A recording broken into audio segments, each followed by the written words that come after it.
공지 공무원의 사전 약속도 때론 뒤집힌다.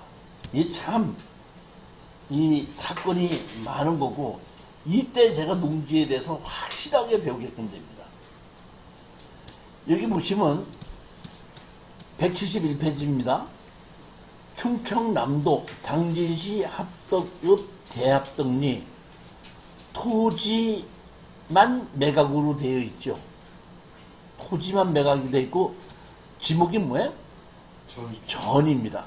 근데 이것도 건물 매각 제외했고 건축물 관리자이 없습니다. 그런데 아까 그 당진권 합덕권은 제가 현장을 가봤을 때는 마당에 빨래가 널려 있더라고요. 아까 거는. 그래서 제가 누가 여기서 살고 있나 해서 제가 아까 그 이장을 찾아갔거든요. 이장을 찾아갔더니 그 집 비어 있었는데요. 얼마 전에 경매가 나오다 보니까 웬 젊은 남자가 와서 밤에만 와서 자고 아침에 나갑니다 이러더라고. 거주자가 있다는 뜻입니다. 근데 여기는 거주자가 어떤다? 없는 거예요. 그러니까 거주자가 없다 보니까 이거를 농지증을 해줄까? 거주자가 없으면은 담당자들이 원상복구 조건으로 농지증을 해줘요. 그러니까 제가 원상복구 조건으로 농지증을 해줄까 싶어가지고 합덕의 담당자를 만나러 갔습니다. 만나러 가서 농지증을 이게 원상복구 조건으로 농지증을 해줄 수 있겠느냐고 내가 물어보려고 갔더니 담당자가 없더라고요. 그 밑에 앞에 있는 여자분이 무슨 급한 일이세요? 그러길래 내가 뭐 농지 때문에 뭐 좀 물어보려고 왔는데 그랬더니 지금 담당자가 나가고 안 계신데 제가 한번 연락을 해보겠습니다. 그랬더니 그 자리에서 전화를 하더라고. 여기 민원인이 찾아오셨는데 바로 들어올 수 있어요? 물어보니까 그 담당자가 지금 바로 들어가기가 어렵다 이렇게 얘기를 하니까 어렵다 하면서 그 민원인 바꿔달라. 저를 바꿔줬습니다. 그래서 제가 여기에 이 합덕읍이 있는 대합덕리에 번지수를 대고 지목이 전인데 집이 무허가 건축물이 있다. 근데 거주자가 없다.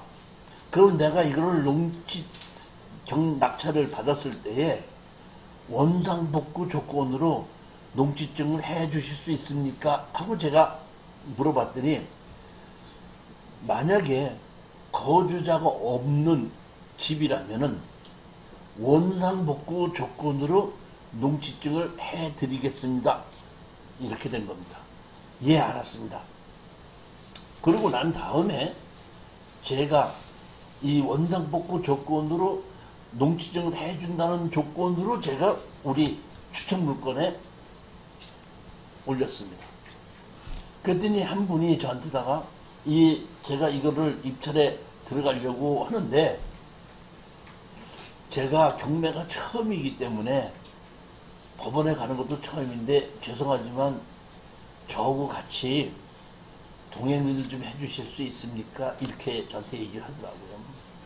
그럼 그러십시다. 그럼 법원에서 아침에 만나시라고 아침에 만났습니다. 만나가지고 된다? 낙찰을 받았어요. 이거. 건물 매각 제외, 토지만 매각. 이 당시 이 지금 언제 받았냐면 2014년도죠. 지금서부터 6년 전이죠.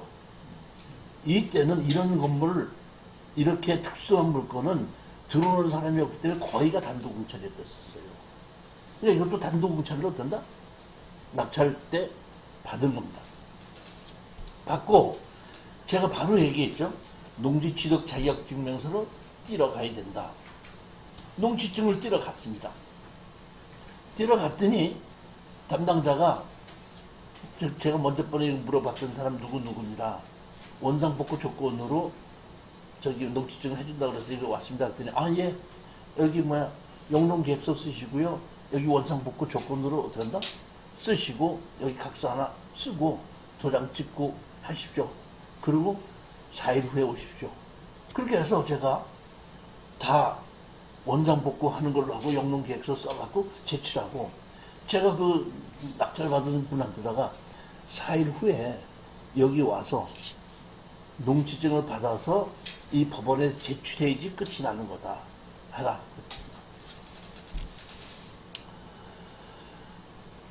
4일 되는 날 제가 이분이 법원에 낙찰도 처음 받아보고 이거 처음 하기 때문에 제가 전화를 했어요. 오늘이 저기 농지증 해주는 날인데 농지증 받아갖고 법원에다 제출했습니까? 하고 전화를 물어봤습니다. 그랬더니 아니요, 아직 못했는데 왜요? 그랬더니 지금 합덕업 사무소에 있는데요, 아직도 농지증을 안 해주고 기다려보라고 그래요. 4일째 되는 날에 무조건 해줘야 되거든요.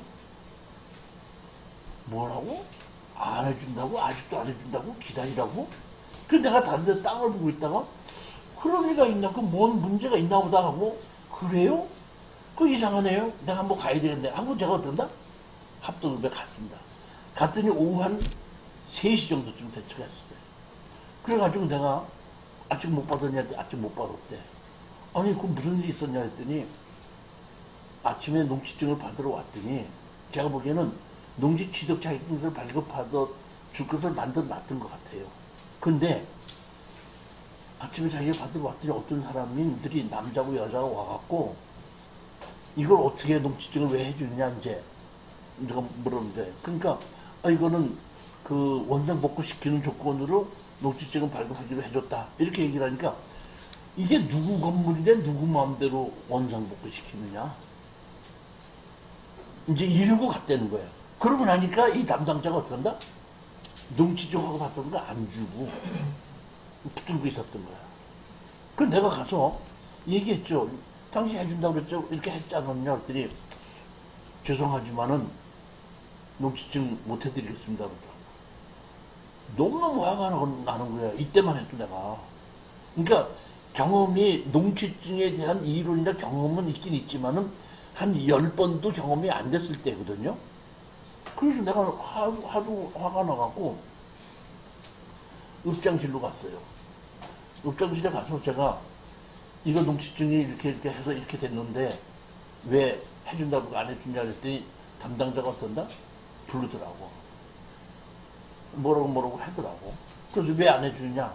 해줘야 되지 않느냐? 이렇게 얘기했더니 읍장이 나한테 이렇게 얘기하더만.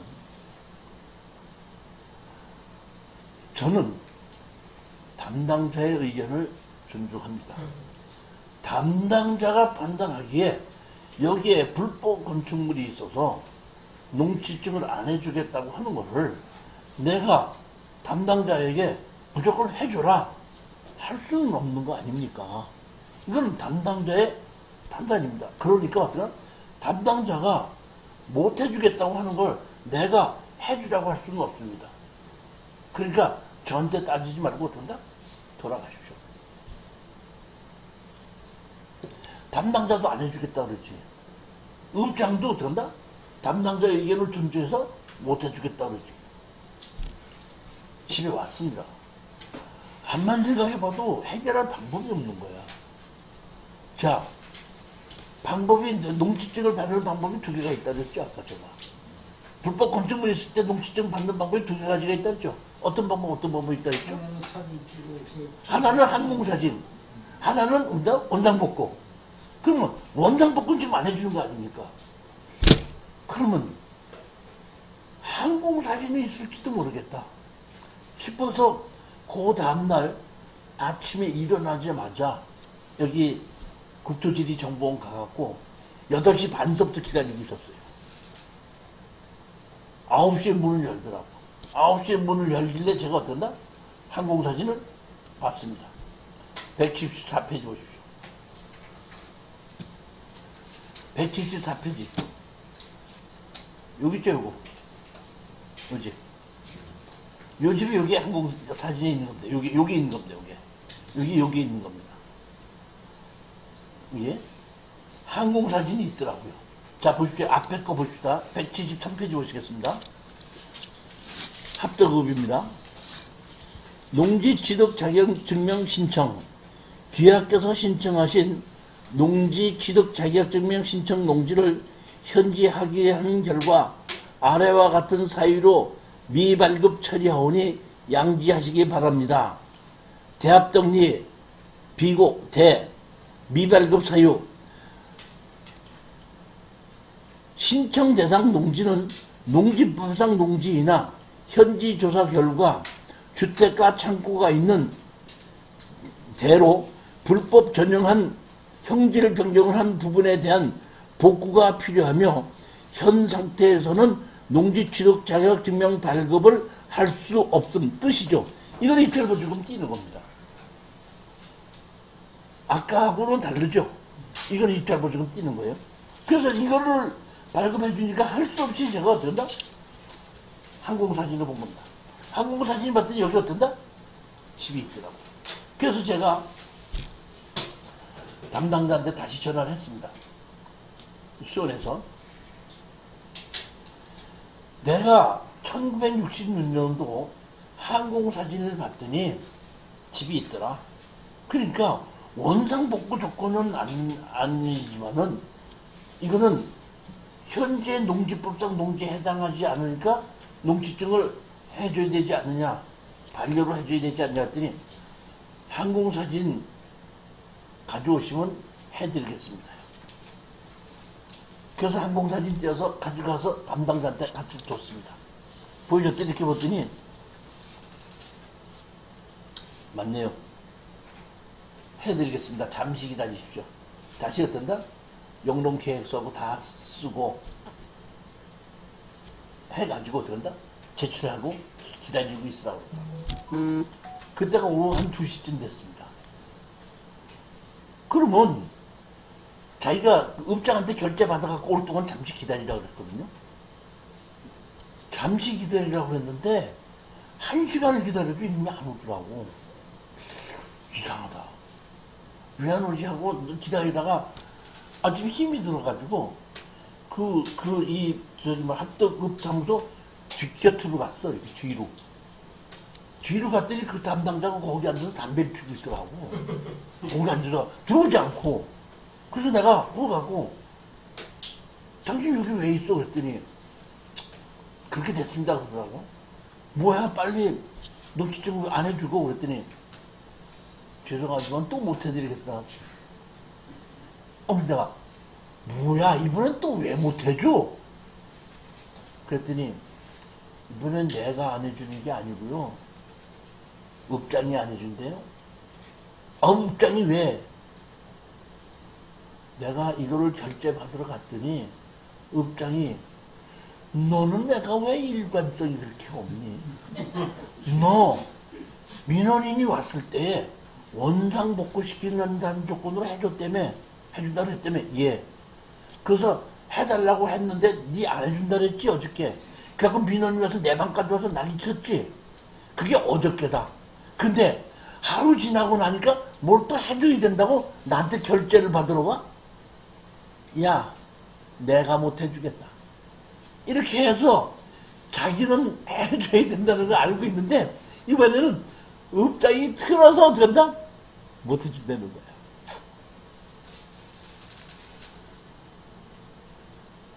업장실에 또 가야 돼 말아야 돼. 아니 이거는 다시 이거 아셔야 되는 일이 있습니다. 원상 복구의 조건은 담당자의 판단에 의해서 아까도 얘기했듯이 해줄 수도 있고 안 해줄 수도 있다 그랬죠. 그건 담당자의 주관에 따른 겁니다. 근데 여기 보면 1966년대에 집이 있죠. 이거는 무조건 해줘야 되는 겁니다. 그러니까 담당자의 주관이 들어갈 수가 없는 거예요. 그러니까 담당자의 주관이 들어갔을 때 내가 따져서 네가 이렇게 해준다고 했었지 않느냐를 가지고 내가 주장할 수 있지만은 이번에는 담당자의 주관이 없이 1966년대에 항공사진에 집이 있다는 걸 입증했으니까 무조건 해줘야 되는 거예요. 담당자의 주관이 들어가야 되는 게 아닌가 보니까 좋다. 그럼 내가 행정소송으로 하겠다. 지금처럼 유정수 법무사를 모를 때야. 그러니까 내가 이거는 법무사한테 하지 말고 변호사한테 해야 되겠다 해서 변호사 사무실에 갔습니다. 변호사 사무실에 가서 이거를 좀 내가 행정소송을 맡기려고 합니다. 그랬더니 변호사 놓고 사무장이 있더라고. 근데 사무장이 농지증에 대해서 이렇게 해줘야 되는지 안 해야 되는지 항공사진이 있을 때 해줘야 되는지 이런 걸 몰라. 그러니까 가더라고. 그래서 제가 얘기했어요. 소송은 변호사 사무실에서 해주고 거기에 대한 모든 자료는 내가 다 만들어 주겠다. 다 그걸로 설명하고 내가 다 만들어 줄 테니까 이름만 변호사 사무실 이름으로 해서 행정소송 해 주십시오. 이런 조건이다 했더니 그런 조건이라면은 별로 어렵지 않으니까 100만 원만 주십시오. 해드리겠습니다. 오케이. 100만 원. 계약했습니다. 100만 원 줬더니 이틀인가 있다가 저기 뭐야 그 변호사 사무실 사무장이 저한테 전화 왔어요. 변호사님 한번 만나 뵙고 설명을 하십시오. 그래서 시간 약속을 해서 제가 변호사한테 남한테 갔습니다. 변호사한테 가서 제가 1973년도 1월 1일 이전에 있는 집이 있는 것은 농지법상 농지에 해당하지 않기 때문에 농지 취득 자격증서를 반려하는 것이 원칙입니다. 근데 이렇게 해서 이거를 안 해줬기 때문에 이거를 행정소송 하려고 합니다. 제가 설명을 했거든요. 그랬더니 변호사님이 가만히 들으시더니 그렇게 지금 하는 설명을 말로 하지 말고 판사님한테 제출할 수 있는 입증 자료를 갖고 오십시오. 그러니까 1973년도 1월 1일 이전에 있으면은 농지법상 농지가 아니라는 자료를 갖고 오십시오. 그렇게 해서 첨부해서 해야 되지 말로 해서는 안 됩니다.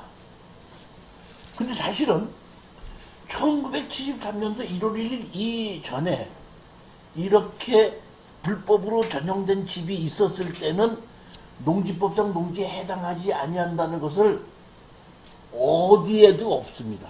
조금 아까 합덕건은 이거를 처리한 다음에 그 내가 처리한 겁니다. 무슨 얘기인지 아시겠죠? 그러니까 어디에도 잠깐만 책에는 내가 그런 것이 있는 걸 내가 봤지만은 어디에도 정식으로 1973년도 1월 1일 이전서부터 집이 있을 때는 농지법상 농지에 해당하지 아니한다는 근거가 아무데도 없어요. 찾아봐 있나 없나. 변호사가 그걸 갖고 와야지 자기가 행정소송을 하고 이길 수 있다. 일단은 제가 즉시 항고를 했거든요. 즉시 항고를 했는데 그 서산지원에서는 무조건 뭐냐면 판사님이 같으죠. 즉시 항고를 했으니까 무슨 소리냐 해갖고 된다? 저기 뭐야 우리가 증거로 해갖고 그것이 어떻게 한다? 자동으로 그 변호사가 고등법 항고를 해갖고 고등법원 넘어가서 대전지방법원에 있는 거야. 그러니까 그때까지는 한 2달 정도 기한이 있으니까 날 보고 그때까지 그 입증 자료를 만들어 갖고 와야 됩니다. 자기가 즉시 해갖고 항소해갖고 대전지방까지 넘어간 거는 자기가 다 해놨다 이거야. 그러니까 그 변호사도 100만 원 받으면서 거기까지 할 건 다 해놓은 거야. 야 이게 안만 찾아봐도 내가 이론으로 1973년도 1월 1일 이전에는 농지개혁법이고 1973년 1월 1일 이후에는 농지의 보존과 이용에 관한 법률이기 때문에 그때부터 그 농지는 농지 전용 허가를 받아야 된다는 것은 1973년 1월 1일 이후에 있다는 것은 법은 알고 있지만은 1973년도 1월 1일 이전서부터 불법으로 됐을 때는 농지법상 농지에 해당하지 아니한다는 근거가 있는 공식적인 소리는 어디에도 없는 거예요. 그 제가 생각했어요. 이거를 어떻게 만들어낼까 하다가 제가 어떻게 이걸 만들어내냐면 농림축산식품부에다가 제가 질의를 했습니다. 그리고 대한민국 최초로 1973년도 1월 1일 이전서부터 다른 용도로 사용하고 있을 때는 농지법상 농지에 해당하지 않는다는 것을 농림식품부령으로 내가 받아낸 사람인데 이거를. 자 보십시오. 175페이지입니다. 질의 내용. 국토지리정보원 항공사진을 확인한 바 1966년 이전부터 주택이 존재하고 있었던 토지 대합동리 361-17에 대하여 농지취득 자격증명이 발급이 필요한지 토지 일부의 축사로 사용했던 건물이 현존하는 경우 농지 취득 자격증명 발급이 가능한지 여부. 위 두 필지를 일괄 경매로 취득하고자 하는 경우 농지 취득 자격증명을 필지별로 각각 받는지 두 필지를 농지 취득 자격증명서 한 장에 표시하여 발급받는지. 이걸 제가 질의했던 겁니다. 답변 내용입니다. 농지 전용 허가 제도가 도입된 농지의 보존 및 이용에 관한 법률 시행일 1973년 1월 1일 이전부터 농지 이외의 용도로 사용하고 있는 것이 객관적으로 입증되는 토지는 농지법상 농지에 해당하지 않아 당의 토지를 취득하려는 경우에는 농지 취득 자격증명이 필요하지 않습니다. 이거를 대한민국 최초로 내가 이거 받아낸 사람입니다. 이거를. 그래서 내가 이걸 받았는데도 얼마나 고생했는지 아세요, 제가? 이거 안 해줘가지고 제가 세종시까지 찾아가서 담당자 불러내서 내가 이거 질문을 했는데 왜 답변 안 해주냐고 해갖고 내가 2번이나 내가 갔었습니다. 그러니까 했기 때문에 저기 담당자가 합덕에 있는 합덕읍장하고 통화해갖고 합덕읍장도 억지로 안 해줬던 거 알고 내가 이거 질의했기 때문에 이거 내가 소송에 들어간 것도 알고 하다 보니까 이 답변서를 집어넣으면 될 것 같으니까 그 읍장이 시간을 좀 끌으라고 했던 것 같지 않았나. 난 내 생각이야. 실종을 해서. 근데 뭐냐면 이런 걸 지금은 해주면 한 열흘 이내로 답변해 주는데 40일이 지나도 답변을 안 해줬어요. 한 30일이 지나도. 그래서 제가 어떻게 한다? 세종시에 갔어요.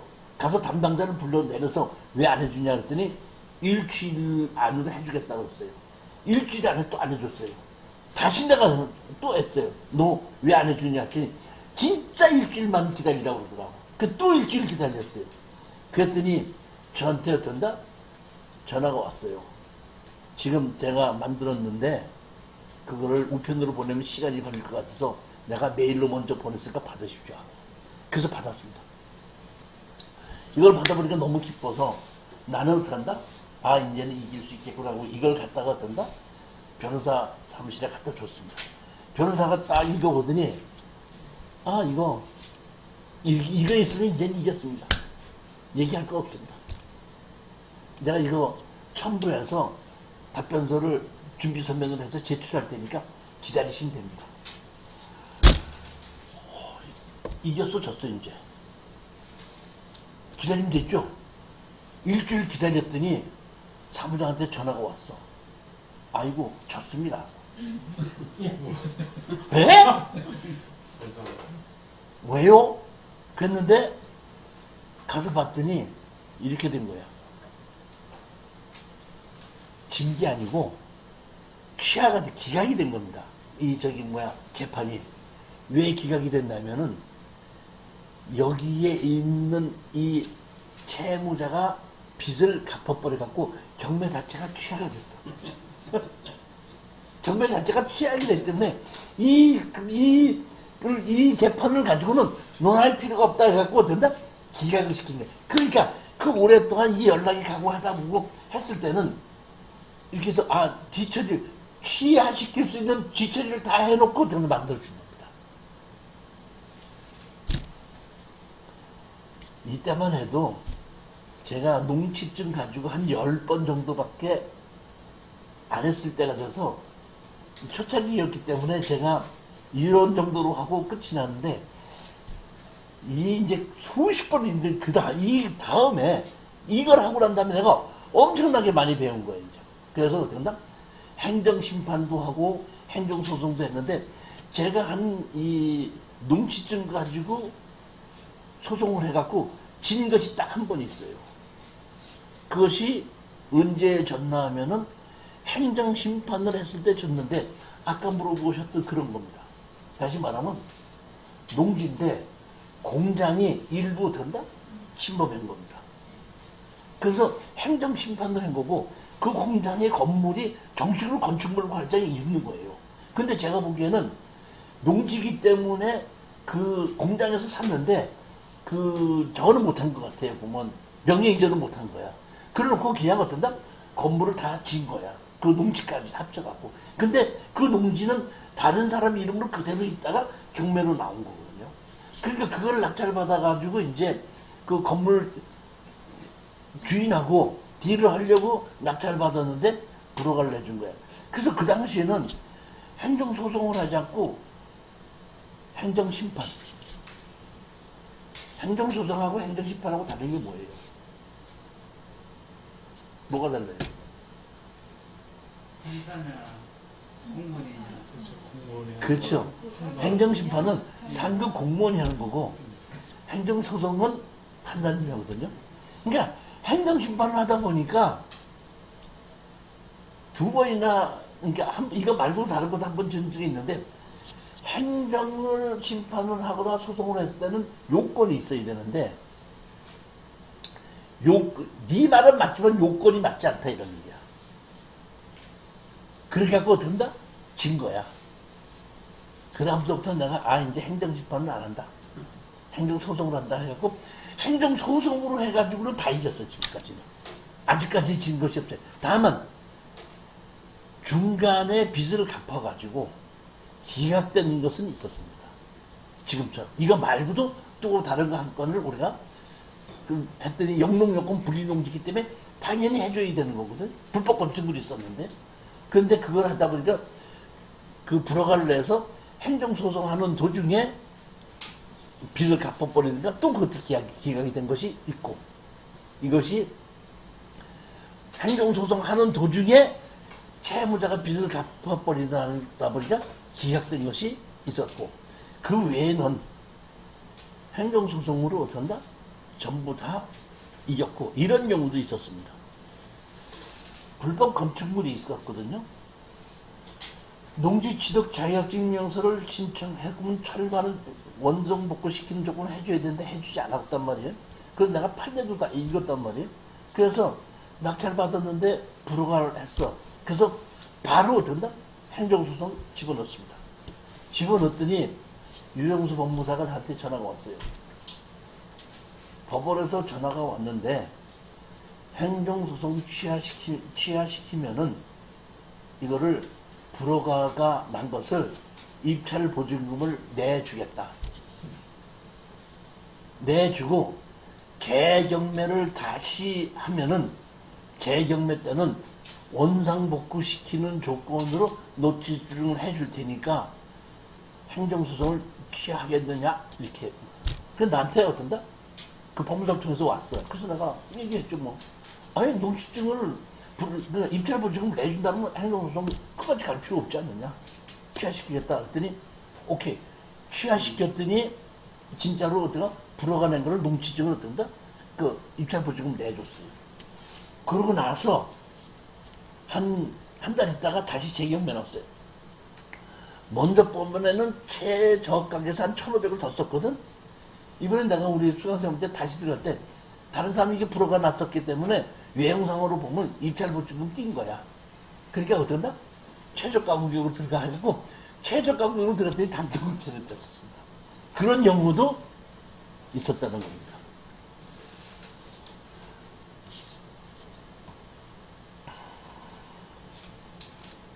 이 180페이지에 보시면 항고장 뭐 이렇게 있고 뭐 이거를 즉시 항고를 했던 겁니다.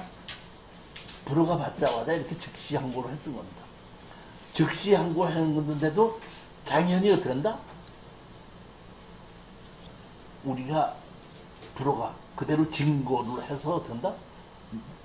넘어갔고 우리는 그 상고를 한 거지 다시 항소한 거 아닙니까? 고등법원은. 그럼 그때까지는 판결이 날 때까지는 어떻게 한다? 이 경매 자체가 중단되는 거야. 판결이 날 때까지. 지금 우리 김성환 사장님도 농지증을 불허가를 받았지 않습니까? 불허가를 받았는데 지금 소송을 했잖아요. 소송을 했기 때문에 판결문이 날 때까지는 그 경매는 진행되지 않고 수습이 된 겁니다.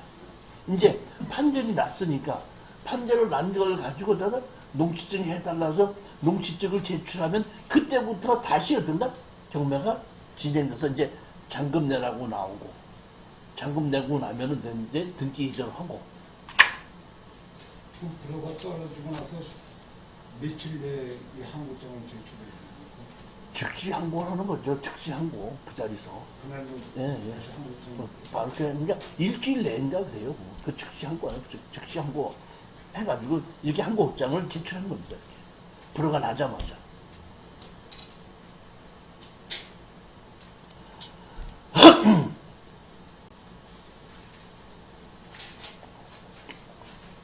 (182페이지) 보시겠습니다. 합법 건물이 있는 농지는 농지법상 농지가 아니다. 189페이지 보시겠습니다. 189페이지 보시면 지목이 전이죠. 전인데 건물이 있죠. 건물이 있는데 가장 중요한 것은 3명이 이것을 같이 갖고 있는데 2명 지분은 경매로 나왔고 1명 지분은 경매로 안 나온 겁니다. 자, 어떤 농지가 큰 것이 있는데 그 농지에 불법 건축물이 4개가 있습니다. 4개가 있는데 전부 다가 경매가 나온 것이 아니라 3명 중에서 2명 지분만 경매로 나온 겁니다. 우리가 특수 경매로 하다 보니까 이것은 불법 건축물이 있으니까 농지증을 안 해주는 게 첫째 문제고, 두 번째는 건물 매각 제외 토지만 매각이 있다 보니까 또 두 번째 문제가 되고, 세 번째는 토지가 다가 아니고 지분으로 낙찰을 받다 보니까 다시 뭐 특수 경매로 오면 세 가지가 다 문제점인 거예요. 그러다 보니까 여기 감정 가격이 2억 7천에 시작이 된 것이 6,600까지 떨어졌다 보니까 한 2억 정도가 된다? 떨어진 겁니다. 제가 이것을 권리 분석을 잘 해보니까 이거는 낙찰 받으면 돈이 될 수 있겠더라고요. 그래서 제가 이것을 추천 물건 시간에 제가 발표를 했습니다. 이게 됐고 이렇게 됐으니까 낙찰 받아도 된다. 그래도 선뜻 누구든지 이거 내가 한번 입찰 들어가겠습니다 하는 분이 없더라고요. 그래서 있었더니 한 일주일 있다가 한 분한테서 전화가 왔어. 교수님, 제가 이거를 한번 입찰을 들어가 보려고 하는데 자신이 없는데 교수님이 뒤에서 도와주신다고 약속만 한다면은 제가 한번 입찰을 해보려고 합니다. 아니, 낙찰을 받게끔 만들어놓고 안 도와줄 것 같은 거야? 도와준다는 거야? 아니, 그 약속 안 하면 내가 안 도와줬나? 그래서 이제 네? 그래서 내가 도와줄 테니 염려하지 마라 그랬더니 그럼 입찰에 들어가겠습니다 그러더라고. 제일 먼저 이것이 뭐부터 넘어야 되냐면 농지 취득 자격증명서부터 넘어야 되거든요. 근데 여기 보면 집이 4채가 있는데 하나, 둘, 셋, 4채가 있거든요. 4채가 있는데 여기 이제 수연수포라고 있죠. 이 수연수포 한 개는 건축물 관리장이 있더라고요. 이렇게. 건축물 관리장이 있죠. 그러니까 4채 중에서 한 채는 건축물 관리장이 있습니다. 그러면은 이 농지는 건물이 3개는 불법 건축물이라고 하더라도 하나의 건물이 합법적인 건물이 있기 때문에 이것은 농지법상 농지가 아닙니다. 그래서 제가 이 건축물 관리장을 띄워가지고 그분한테 주면서 만약에 당신이 낙찰 받으면 받자마자 바로 농지증을 하러 가야 된다. 근데 농지증 하러 가면 안 해준다고 할 수 있을 때니까 안 해준다 그러면 어떤다? 이 건축물 관리장 내밀고 이번 주에 건축물 관리장이 있다는 걸 내보내주면은 해줄 것이다. 이렇게 얘기를 했습니다. 알았습니다. 낙찰 받았는데 교수님 말 맞다나 불법 건축물이 있어서 안 됩니다 하길래 교수님이 어디 간다? 농지, 그러니까 건축물 관리장을 보여줬더니 농지증을 이렇게 해주더고 왔냐 하고 어떤다? 저한테 보내준 농지 취득 자격증명서 한번 읽어보겠습니다. 191페이지입니다.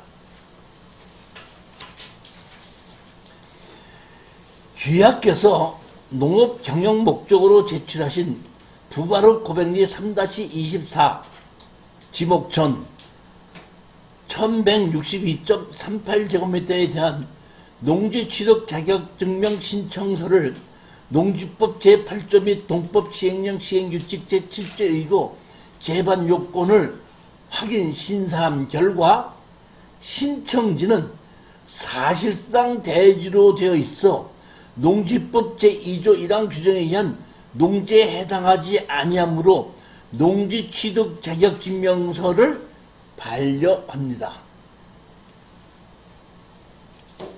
나왔죠? 미발급이 아니고 뭐예요? 반려입니다. 뭐기 때문에 농지는 하나 사실상 대지이기 때문에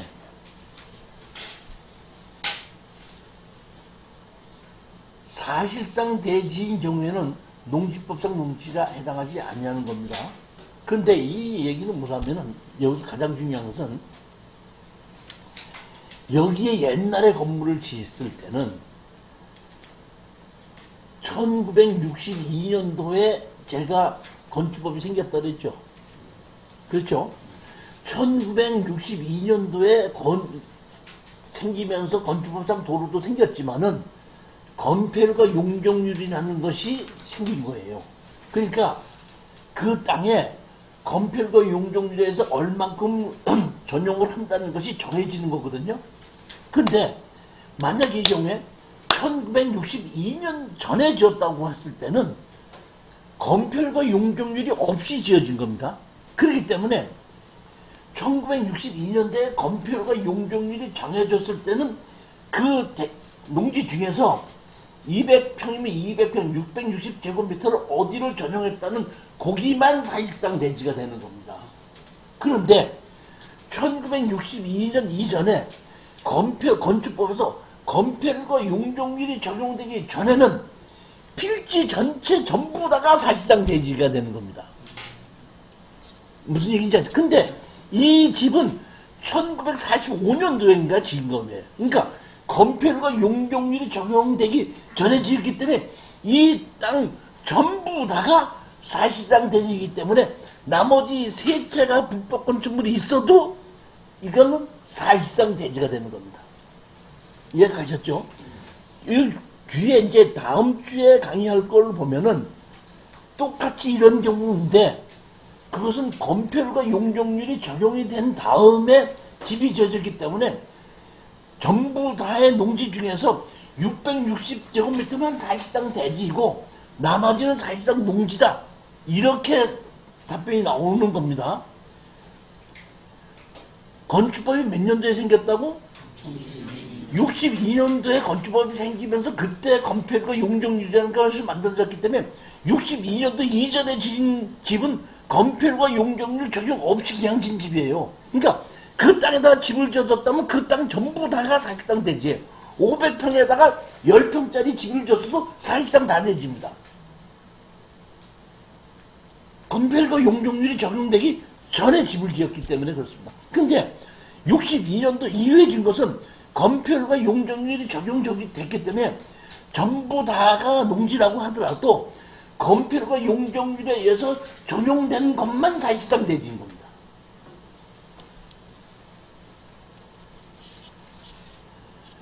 그렇게 해서 낙찰은 받았습니다. 낙찰 받는 게 중요해? 파는 게 중요해? 그럼 저는 이걸 누구한테 팔아야 되죠? 누구한테 팔아야 되냐? 간단합니다. 보면 여기 집주인이 있죠. 이 집주인들이 있죠. 이 집주인들한테다 어떤데? 너 내 땅 살래?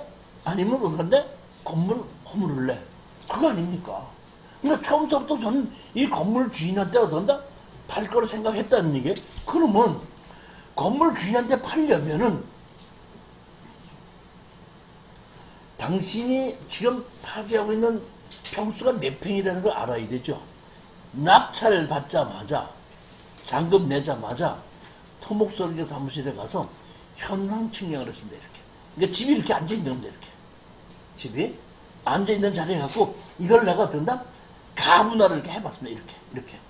도로를 이렇게 끼고 도로를 일로 들어가고 이 뒤로 들어가고 도로변에 붙어 있고 이거는 앞에 있는 도로를 어떤다? 이렇게 들어가고 이렇게 해서 여기는 몇 제곱미터, 여기는 몇 제곱미터, 여기는 몇 제곱미터, 여기는 몇 제곱미터 나왔으니까 이제 이 몇 제곱미터를 가지고 건물 주인을 만나서 너 내 땅 살래? 이제 이렇게 얘기하는 거 아닙니까? 제가 거기 그 앞에 수연수표 있죠? 이거 다 해놓고 수연수표로 갔습니다. 수연수표를 가서 그 수연수표는 제가 보기에는 간판은 수연수표인데 동네에서 이렇게 그 어르신들이 막걸리 한 잔씩 먹고 가는 건데 안주를 때로 시킬 수 있지만 슈퍼처럼 이렇게 놓고 막걸리 한 잔 시키면 먹고 이렇게 원탁으로 되어 있는 그 테이블이 2개가 있고 이렇게 이런 테이블에서 그 술을 한 잔 이렇게 먹을 수 있는 그런 집이 있는 그런 집이야. 갔더니 여자분이 그 주인이더라고. 그래서 내가 이렇게 가서 라면 하나 끓여주세요. 그랬더니 라면 끓여줬는데 외지 사람이 그 동네에 가서 그 집에 갈 리가 없지 않습니까? 그러니까 이 여자분이 저놈이 어떤 놈인데 이 동네에 와서 우리 가게에 와서 나한테다가 라면 하나 끓여달릴까 하면서 끓여주면서 열심히 쳐다보더라고 이렇게. 라면 하나 다 먹고 난 다음에 제가 그분한테 얘기했죠. 사실은 여기 집 내 집이 있는 이 땅을 제가 경매로 낙찰을 받았습니다. 근데 저는 이 낙찰을 받은 이 땅을 여기에 살고 있는 집 주인들한테 팔려고 하니까 제 전화번호가 여기 있는데 여기서 같이 사시니까 전화번호 아실 거 아닙니까? 잘 아실 거 아닙니까? 그럼 제가 땅을 낙찰을 받은 사람인데 저한테 한번 연락을 할 수 있게끔 중간에서 달리 좀 한번 놔주시길 바랍니다. 하고 제가 그 여자한테 얘기했더니 그 여자가 그때서야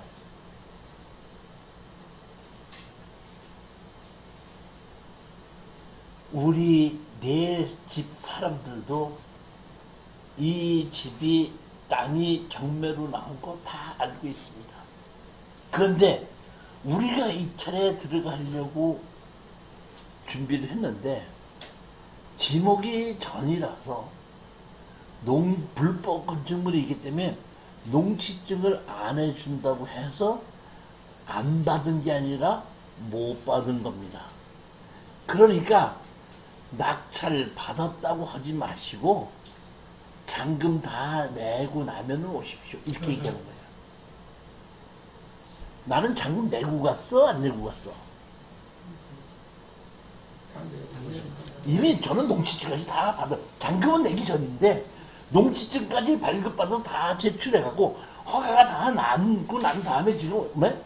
잔금 내기 전부터 시작하는 거예요. 그러면 내가 그거를 이렇게 해서 잔금 냈다는 걸 그 여자한테 다 설명할 필요가 있어 없어?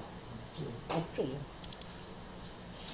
여기서 문제는 아까 3사람 중에서 2사람 지분만 낙찰을 받았고 한 사람은 낙찰을 못 받았다고 그랬죠. 그러면 팔고 뭐 하려면 그 한 사람이 어떤다? 나하고 협조를 해야 될 거 아니에요. 그 여자한테 물어봤죠. 뭐 그러시다면 제가 잔금 내고 나서 올 테니까 얘기를 뭐 그때 하시는 걸로 하고 여기 2사람 지분만 나오고 한 사람 지분은 안 나오는데 그 한 사람은 혹시 어디 사는지 아세요? 그랬더니 그 사람 알죠. 이 뒤로 나가서 이렇게 나가면 어디 가면요 무슨 집인데 그 집에 살아요. 그 사람이 그 경매로 안 난 사람 그 집입니다. 근데 남자가 3형제인데 그 사람이 형이야. 그러니까 동생 2사람 지분은 경매로 나왔고 형 지분은 경매가 안 나오는데 2사람 지분하고 형하고 똑같이 3분의 1씩 가지는 것이 아니라 형이 조금 더 많고 2사람 지분이 어떤다? 조금씩 덜 지분이 있다 보니까 정확하게 3분의 2 지분은 안 돼요. 그 제가 이제 그분하고 협조를 해야 되는데 그쪽 집을 찾아가서 제가 문을 두드렸더니 한 고등학생쯤 되는 남자가 나오더라고. 어떻게 오셨어요? 그래서 아버지 좀 뵈러 왔는데 아버지 계시냐 했더니 아버지 지금 회사 출근하셨어요. 아버지 보시려면요 전화 연락하세요. 전화로 제가 번호 가르쳐 드릴게요. 그 전화번호를 적어주더라고. 그래서 제가 전화를 했죠. 누구냐 길래 제가 이 땅을 낙찰 받은 사람인데 한번 만나고 싶다 그랬더니 아 그럼 오십시오 그러더라고. 그럼 자기 번지수 어디였으니까 오십시오 그러더라고. 그래서 제가 차를 타고 그 번지수를 가르쳐 주길래 찾아가서 앞에다 차를 대놓고 글로 들어가려고 봤더니 그 나머지 지분 경매를 안 나온 사람이 공인중개사더라고. 공인중개사인데 드래곤 공인중개사더라고. 그래서 제가 들어가서 이것을 낙찰 받았습니다. 했더니 아이고 제가 명함을 했더니 아 교수님이 낙찰 받으셨군요. 이거 낙찰 받겠다고 엄청나게 사람들 많이 왔었습니다. 변호사 사무실도 오고 사무장도 오고요. 본부사도 오고 여러 명이 왔었습니다. 그런데 결국은 아무도 낙찰을 안 받았는데 교수님이 받으셨군요. 2억 7천짜리가 6,600만 원까지 떨어질 때까지 물어보는 사람이 있겠어 없겠어요? 많았겠죠 보면. 근데 아무도 낙찰 받지 못했는데 교수님한테 받으셨네요. 어떻게 하실 건데요? 그래서 저한테 어떻게 하실 건데요? 그러네. 제가 이렇게 현황 측량을 이렇게 했고 이걸 건물 주인한테다가 제가 이 땅을 팔고 빠져나오려고 합니다. 그러다 보니까 우리 사장님도 저하고 같이 지원이 있으니까 같이 이렇게 좀 했으면 좋겠습니다. 그랬더니 날 보더니 그거 한데 만약에 경우에 건물 주니까 땅 안 산다면 어떻게 하실 겁니까? 그러더라고. 뭐 안 산다면 나가 건물 철거하고 나가라고 하죠. 그랬더니 아이고 저는 그거 못해요. 저희 아버지 때부터 그거 빌려줬고요. 저는 지금요 그 치료로 한 달에 저기 그 1년에 그 쌀 2가마씩 받고 있어요. 그 집주인들한테. 저는 그거 못합니다. 그러더라고요. 예. 우리 공인중개사님 하지 마시고 제가 알아서 할 테니까 그냥 같이 도장만 찍으세요. 그랬더니 알았습니다. 그렇게 하신다 그러면 도장 찍겠습니다. 그러더라고. 그럼 내가 물어봤지. 근데 여기 거래는 얼마 갑니까? 했더니 물론 호가는 한 60만 원 가는데 실제적으로 보면 한 50만 원 정도는 지금 가고 있으니까 판다 그러면 저는 뭐 그 정도면 뭐 호가는 60만 원 가지만 50만 원 정도면 돼요. 팔겠습니다. 예, 알았습니다. 그럼 그렇게 하겠다. 해가지고 이거를 가지고 어떤데 제가 토목설계사입니다 이렇게 했다고 하길래 제가 이거를 어떤다? 분할을 정식으로 해라. 이 제대로. 그러니까 분할해가고 팔려고 분할해라. 이랬더니 뭐 200만 원인가 얼마를 뭐 주면은 분할을 해서 하겠습니다. 그러더라고. 그래서 계약금 얼마냐 했더니 100만 원 달라고 해서 100만 원 주고 분할해라. 왔습니다. 일주일 있다가 전화가 왔어요. 교수님, 저 이거 분할 못합니다. 100만 원 돌려드릴 테니까 가져가십시오. 그러더라고. 그래서 내가 왜 분할 못하냐 했더니 아, 제가 분할하려고 가져갔더니요. 여기 불법 건축물이 있어서 분할이 안 된답니다. 그래? 알았어. 그럼 내비로도 나하고 같이 들어가자. 제가 어떻게 한다? 이 토목설계소 한번 갔습니다. 가서 내가 얘기했습니다. 나하고 같이 들어가자. 그랬더니 어떻게 한다? 이천시장에 같이 들어갔습니다. 어디냐 했더니 저기래. 저기. 갔더니 이제 농지과예요. 농지과 이제 최고 이제 담당자가 이렇게 토목설계사는 저 뒤에서 이렇게 떨어져 있고 저 사람들 내가 농지 갔죠. 담당자 가서 여기 이 분할을 안 해준다고 했는데 분할을 왜 안 해준다고 여기서 농지과에서 이렇게 브레이크를 거셨습니까? 그랬더니 당연하죠. 여기 불법 건축물 있잖아요. 농지법에서는요 이렇게 불법 건축물이 있는 거 분할을 못 해줍니다. 그렇기 때문에 안 되는 겁니다. 이러더라고. 그래서 제가 한마디 했죠. 제가 이거를 경매로 낙찰을 받을 때 농지법상 농지가 아니라고 해서 낙찰을 받았거든요. 근데 왜 이 땅을 농지법을 적용해서 농지법에 의해서 안 된다고 하십니까? 이렇게 얘기를 했더니 그분이 할 말이 없잖아요. 그래서 가만히 있더니 그렇게 잘하는 분이 여기는 왜 왔습니까? 그러더라고. 그럼 제가 얘기했죠. 농지법상 농지에 해당하지 않으니까 농지과에서 어떻게 한다? 우리는 농지법상 농지에 해당하지 않으니까 우리 과에 협조할 필요가 없다. 보내주셔야 되는 거 아닙니까? 알았습니다. 알았다. 그럼 내가 토목쌤을 들었지? 그랬더니 예 알았습니다. 근데 기왕 오신 김에 한 군데 더 가십시오. 어디 했더니 또 지적과에서 아마 안 해줄 겁니다. 불법 건축이니까 지적과에서 안 해줄 것 같으니까 지적과에도 한번 맞아가십시오. 그러니까 농지인가 농지과에서 브레이크 하나 걸리고 마지막 자르면 지적과에서 브레이크 걸리니까 지적과에 한번 더 가십시오. 그러니까 지금까지는 농지과에서 브레이크 걸리기 때문에 지적과에 가지도 못한 거야. 그럼 뭐 이제는 농지법상 농지가 아니니까 바로 지적과로 갈 거 아니야. 그럼 지적과에서도 또 불법 건축물 있다고 안 줄 거 아니야. 그러니까 아예 오신 김에 지적과 좀 들려주십시오. 지적과 갔어요. 제가 이거를 펴놓고 항공사진 펴놓고 제가 보여줬죠. 이 땅이 있는데 이 땅에 이렇게 불법 건축물이 4채가 있다. 근데 한 채 여기 있는 이 한 채는 건축물 관장이 있다. 근데 이렇게 오랫동안 일을 하다 보니까 불법 건축물이 있다 보니까 이게 분할이 되지 않아가지고 재산권을 가지고 행사하면 너무너무 어려움이 많다. 그래서 이번에 이거를 분할하려고 내가 왔는데 이거 분할을 해주는데 무슨 문제가 있습니까? 하고 제가 물어봤더니 그러니까 이미 이거는 그 지적과는 넘어가기 전입니다. 농지과는 농지과에 넘어갔다가 브레이크를 걸었기 때문에 제가 가서 설명을 한 거고 그러니까 이 지적과에서는 아직 넘어오지 않았던 거예요. 한 번도. 그러니까 농지과에서 브레이크를 걸었으니까. 그러니까 사전에 가서 협조를 구하는 겁니다. 이거는. 그랬더니 그분이 한국 사진 다 보고 집 다 보더니 이 말씀 맞다나 그러지 말 맞다나 이것은 분할하는 게 맞긴 맞는데 불법 건축물이 있기 때문에 분할하기가 어렵습니다. 법이. 그렇지만 이렇게 하시면 신청하시면 해드리겠습니다.